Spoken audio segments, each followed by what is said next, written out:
What's going on, everybody? Josh Engleman for Awesemo.com, and this is my DraftKings Showdown breakdown for Monday Night Football's game, I guess, between the Jets and the Patriots. Now be sure to hit that like button, subscribe to the channel, and hit the notification bell so you know when this and all of our other content goes live. Follow me on Twitter at Josh Engleman so you can get updates to the sim results as we get closer to lock. I'm guessing somewhere in the 7 p.m. Eastern range, I will post my updates, so keep your eyes peeled for that. Finally, let me know in the comments section, who are your favorite options at captain and utility for tonight's slate? Some of the high-level stuff for today.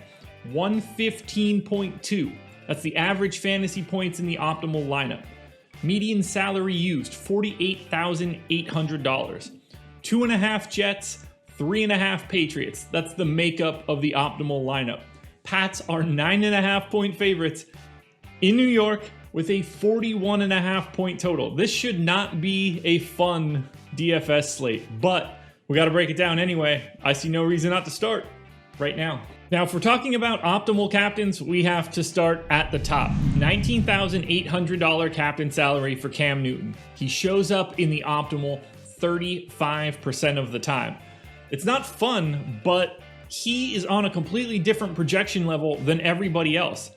The second highest projected player in this game for me right now is Jamison Crowder at 13.3. This is just base. This is not MVP. Cam Newton's at 21.7. So we're talking about what? 6.3 and another 1.7. We're talking 8.4 fantasy points. We're not even close. So even with that additional salary, Cam Newton is the most likely captain. Bar none, not close. Now, if you want to get away from the Cam Newton build, Jamison Crowder shows up in the optimal 14% of the time. He is 16,800. I think he looks pretty good. Jacoby Myers, 13,500 in the captain spot, shows up in the optimal 10.5% of the time. Those are the only three guys that get north of 10%. After that, you get a couple guys around 5%. That'll be Flacco, Patriots defense, Damiere Byrd, James White.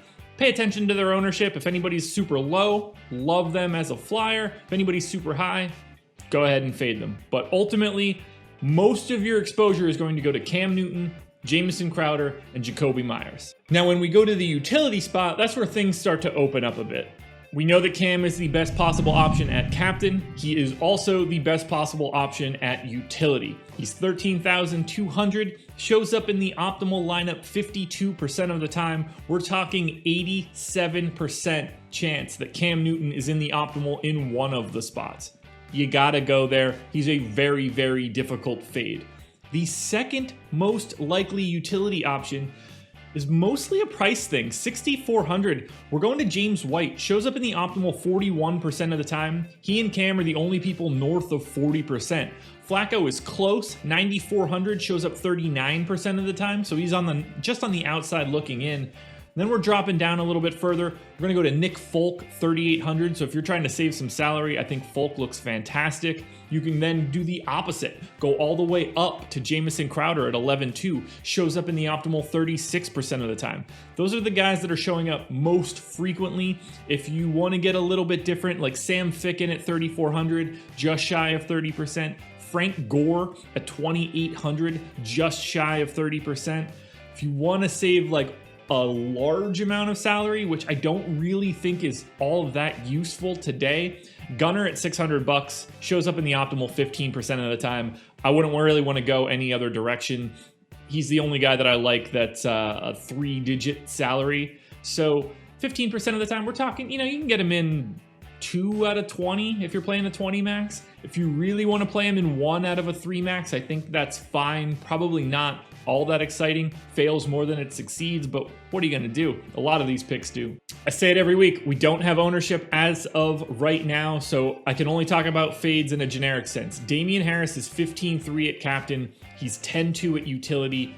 Does not have very good grades for me right now. If his ownership at utility is anywhere north of like 12 or 13, I don't get the sense that I'll have much at all. We've got guys like Newton and Crowder and Flacco all well north of 30. So I think Damien Harris gets squeezed out because of his price. No interest in Braxton Berrios. Don't really have much interest in someone like Denzel Mims. You would think maybe because of the low total, Jets defense could be viable. They are 4K. I don't really have a ton of interest there. They only show up in the optimal a little north of 8% of the time. I would imagine they end up with slightly more ownership than that. So I'll be fading Jets D, a lot more interest in something like the Pats D. So, I don't know, sum it all up. Damien Harris, don't play him. Braxton Berrios, don't play him. Denzel Mims, don't play him too much. Jets D, don't play them all that often. You know, if you're playing 150, you'll get some shares of Jets D. You're not going to be excited about it, though. Alrighty, folks, that will do it. Those are my DraftKings Showdown picks for the Pats and Jets tonight, which, man, that's going to be a barn burner. We're really excited. Blessed. Absolutely blessed to get this as a Monday Night Football game. I would be blessed if you guys would hit that like button, subscribe to the channel, hit the notification bell so you know when everything goes live. Really important, follow me on Twitter at Josh Engleman. Getting these percentages as we get closer to lock is going to be big because it's a really ugly slate, and I think it's a situation where data is even more important than usual. So make sure you're following me on Twitter and letting me know in the comments section who your favorite options are at captain and utility. If you're playing on FanDuel, find the link somewhere around here. You could watch my FanDuel version of this video. I will be back on Thursday morning for Thursday Night Football's Showdown Breakdown, so keep your eye out for that. Good luck tonight, and I'll talk to you, I don't know, later. I was going to say later or again. I don't know what I'm going to say. Bye, everybody.